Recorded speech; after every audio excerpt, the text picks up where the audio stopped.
gente. Então, hoje a gente vai falar aqui sobre duas obras do País 2. A gente vai falar sobre a Redenção de Cã e Impressão ao Nascer do Sol. A gente vai começar por Redenção de Cã. Então, eu vou primeiro falar a ficha técnica e depois eu vou falar a análise da obra. A ficha técnica, data de criação. Ela foi criada em 1895. É importante a gente lembrar que em 1895 o Brasil estava passando justamente pela fase pós-abolição da escravidão. Então, aquela fase, claro, né, a proclamação da República e a abolição da escravidão.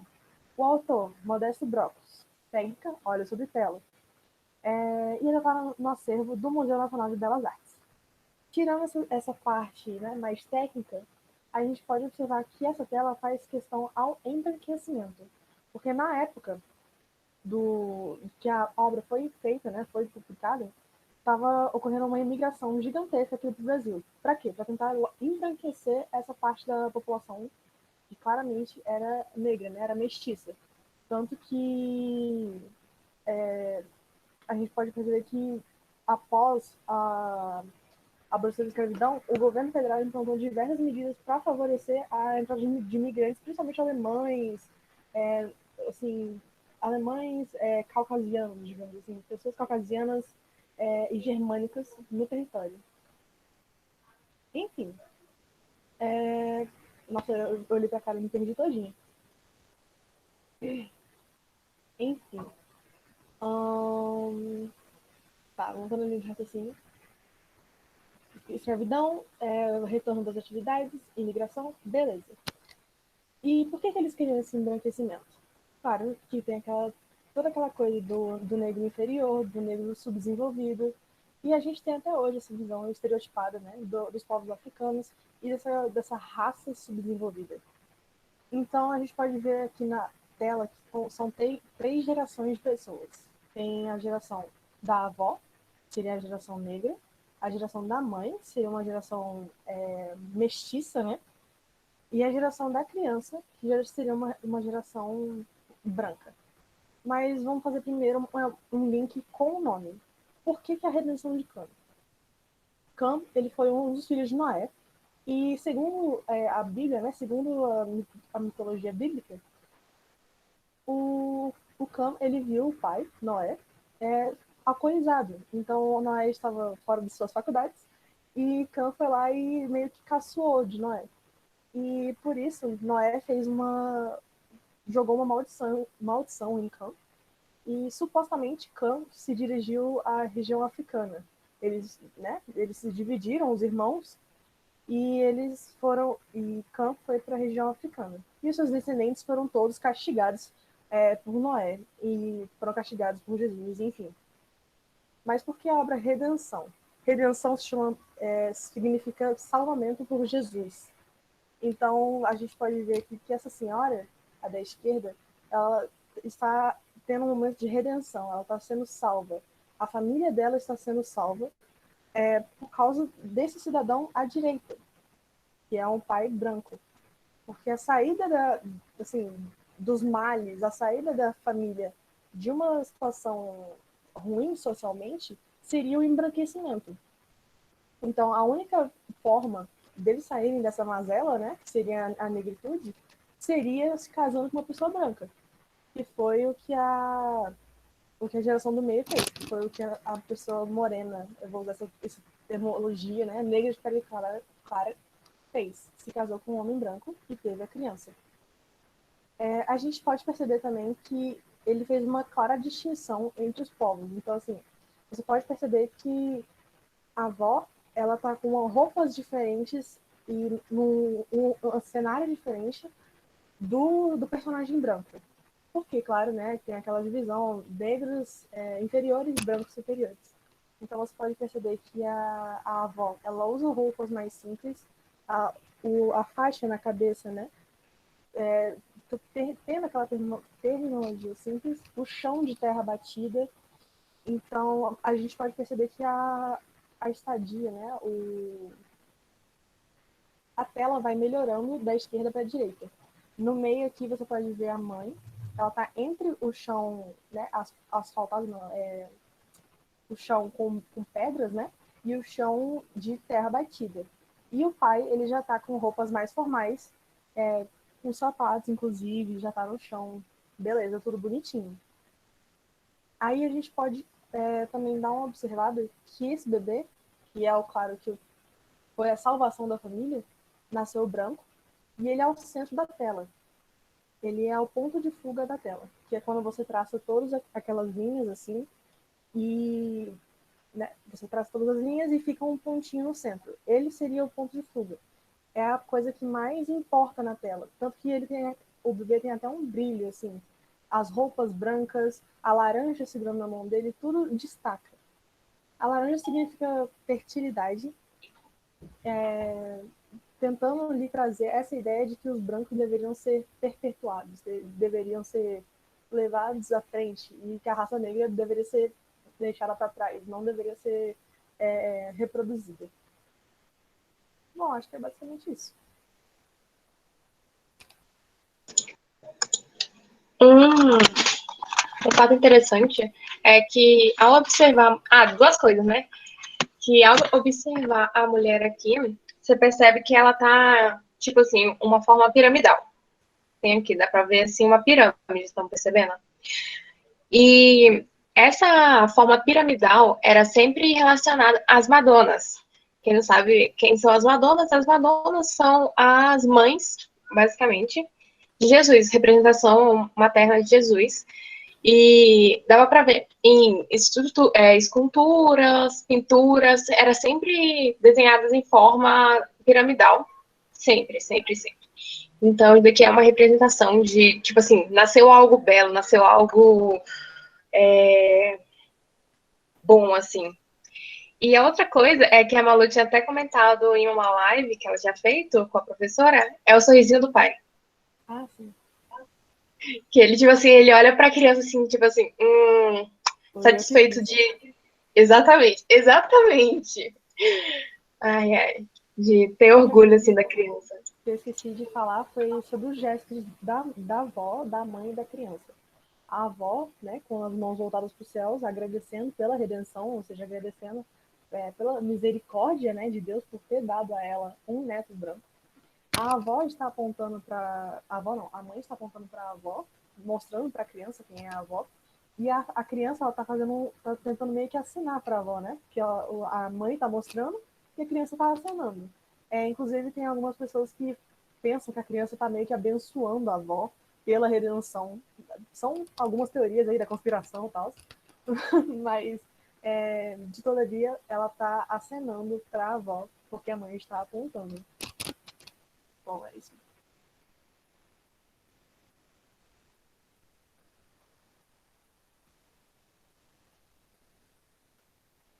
Então, bora lá para a segunda obra. Vocês têm alguma pergunta sobre essa obra? Se tiverem, já manda aí, tá? Outro quadro. Ai, cadê a obra? Não? Tá bom. Então, a segunda obra é esta daqui. Olha, olha, olha que coisa bonita, gente. Eu acho o impressionismo, Quase uma arte abstrata. sim, é muito absurda. Sei lá. Vamos lá, vamos para a obra.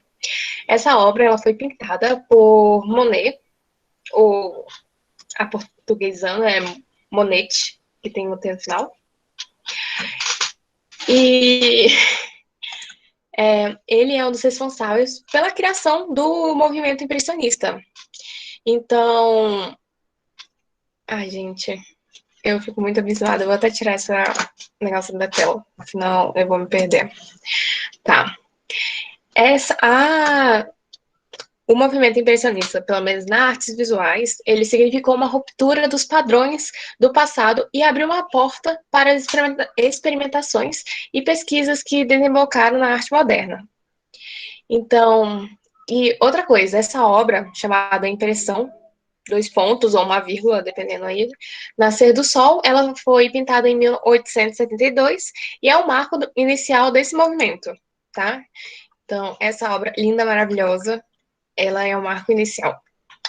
E que nem um escritor, né, ele ao ver essa obra, ele até falou, ele falou que sentiu um misto de espanto e ironia diante da ousadia e inovação do pintor. Porque, se vocês perceberem, até então não tinha uma coisa tão absurda assim. Não, tipo, não absurda, mas absurda, vocês entenderam, né?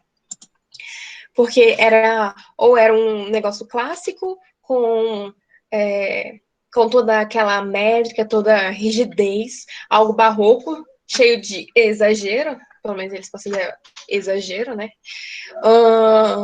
Ou era uma coisa mais simples, né?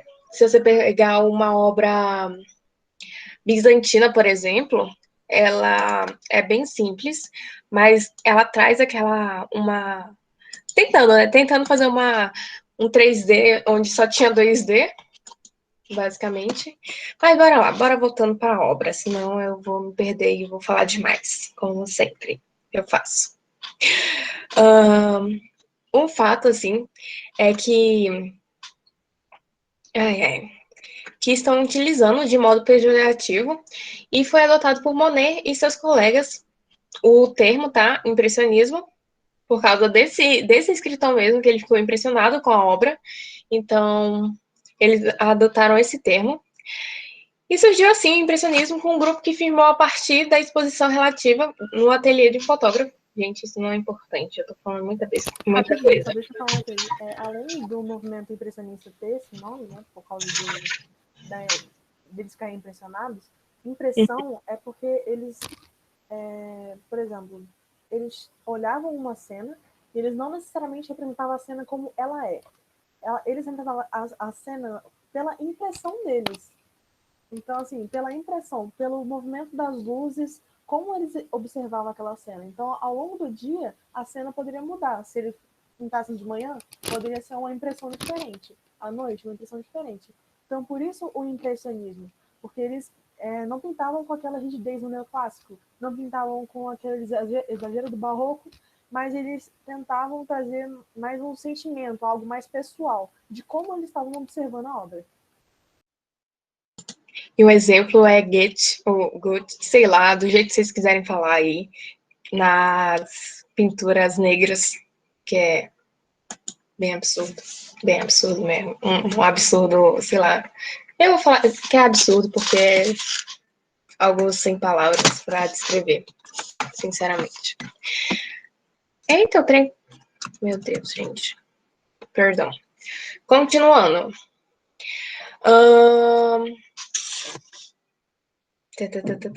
Desculpa, gente, eu tô vendo tapeiro aqui do lado.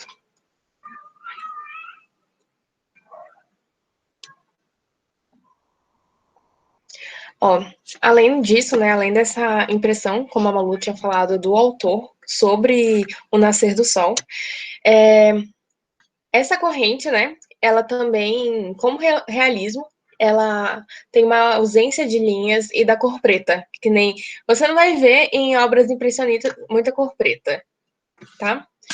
E outra coisa, que nem aqui não é preta, é um verde, e se você pegar a obra, assim, ver ela mesmo ao vivo e a cores, você vai perceber que o pintor é uma grossa mesmo camada de pintura, de pinceladas, é absurdo.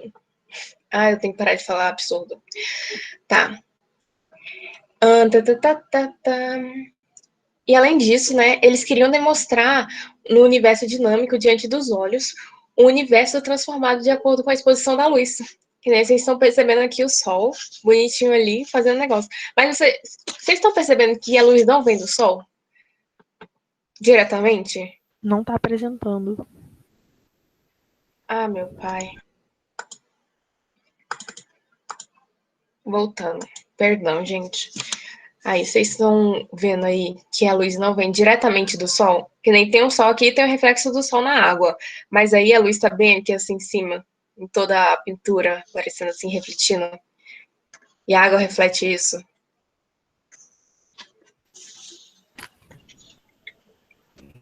Tá bom.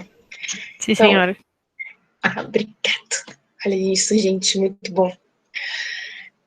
Aí você pode perceber isso diante dos seus olhos. E o importante, eu digo, de qualquer obra, assim, visual, o importante é o que ela traz quando você olha para ela. Então, o que ela faz, assim, o que você sente quando você olha para uma obra assim? Porque cada um tem uma análise sobre ela. Você pode analisar todo o aspecto técnico, mas o que ela é de verdade, o cerne da questão ali, só você tem a sua distinção dela, entendeu? Ninguém pode falar, eu senti isso e você deve sentir isso também, entendeu? Então, é bem pessoal quando você vai analisar obras visuais, no quesito impressão mesmo. Então, vamos lá. Nessa obra, você percebe que possui uma distribuição de elementos que tem de mais assimetria. Por exemplo, se a gente cortar aqui ela em 4, né, normalzinho assim, cortar em 4, você percebe que a paisagem ao fundo ainda é bastante esmaecida e permite vislumbrar imagens do porto. Estão vendo aqui? Ali atrás tem aqui alguma espécie de chaminé, fumaça ali, fumaça aqui, outra fumaça aqui. Aqui parece alguns tipos de navio, vocês percebem? E ali atrás, não dá para perceber o que é, mas ali dá para perceber que tem navio ali e tem algumas coisas que saem fumaça, basicamente, independente do que seja ali. Parece tipo uma fábrica ou algo do tipo. E também dá para ver que nas proporções superiores à direita e à esquerda, aqui para cima, tá? Essas imagens do porto que eu tinha falado. E a canoa, aqui, pequenininha, bonitinha, maravilhosa, ela tá na parte central inferior, bem no meiozinho mesmo, e ela mostra, né, uma estabilidade na composição dos elementos e elas compensam, é tipo um compensador da luz. Não tá tão claro nem tão escuro, que nem a canoa tá meio escura, mas aí o resto tá tudo claro. Então é como se ela compensasse a luz, tivesse um compensador, assim. Que ela emana pela cor laranja do sol e em meio ao cinza, que nem tá aqui no cinza, né? Cor laranja. É isso. E também pode-se perceber uma certa homogeneidade na exposição da superfície da tela. O ritmo das pinceladas é intenso, porém controlado. Eu não sei como eles conseguem perceber isso, assim, só de olhar os caras. O da pincelada dá pra perceber, né? Porque não são pinceladas certeiras. Parece que ele tá pintando em uma aquarela, sabe? Que é quando você não tem uma pincelada certa. É tipo, você vai pintando e vai misturando e não tem uma delimitação da sua pincelada. Não tem uma delimitação de onde começa ali as fábricas, não tem uma delimitação onde começa ali o porto. Então, acho que é por isso que ele falou esse negócio das pinceladas aí. Que nem, se vocês quiserem uma pincelada intensa, né? Vejam as obras do Van Gogh, que é absurda. Ai, meu pai. Porque, principalmente nos últimos anos de vida dele, onde se vocês não sabem, Van Gogh tinha alguns problemas, assim, mentais. Ninguém sabe ao certo. Então, nos últimos anos, as obras dele ficaram cada vez mais intensas. Então, é bem legal vocês depois verem as obras do Van Gogh. Mas, enfim, que nem tem até uma obra no Pax, né? E o Ian até falou, tipo, um degradê. Sim, um degradê ali da composição. Não, até que não. Ele só tá ali pra... Pelo menos eu não encontrei nada falando alguma designação pro barquinho. Que nem... Olha nessa outra pintura. O barquinho tá ali mais pra compensar a luz mesmo. Que nem...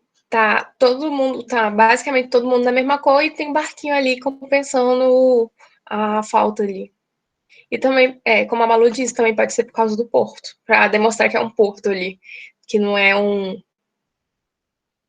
outra coisa assim. Porque se vocês perceberem, não dá para perceber muito bem. Só se você souber que é um porto, você vai pensar, aquilo é um barco, aquilo é ali.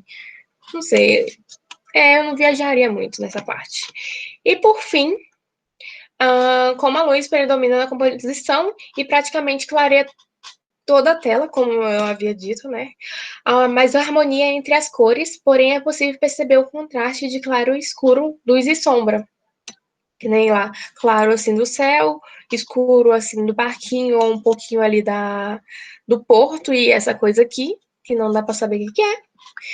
E luz e sombra, aqui, ó, que nem tá vendo aqui atrás do barquinho, dá para ver a sombra do barquinho causada pela luz do sol. Gente. E curiosidade, que nem como a Lula falou, o termo impressionismo foi utilizado como modo pejorativo pelo crítico que eu tinha falado, né, o Louis Leroy, ao analisar essa tela do Monet. A realização da exposição denominada Salão dos Recusados em 1874, no ateliê do fotógrafo Félix Nadar, composta pelos artistas impressionistas, significou a afirmação dessa importante corrente artística e serviu como divisores de água entre o passado e o modernismo. Então, basicamente é isso. E a última coisa da ficha técnica é que ela é óleo sobre tela. Só isso. É isso, gente. Tem alguma pergunta sobre a obra em si? Ou de qualquer uma das obras? Ou como elas podem cair? Que nem a primeira obra da Redenção de Kant, ela pode cair bastante quando for falar do racismo, que dá para perceber claro nessa obra, ou da... Qual era aquele sociólogo contemporâneo aí que falou merda? Do Casagrande Senzala? Não lembro.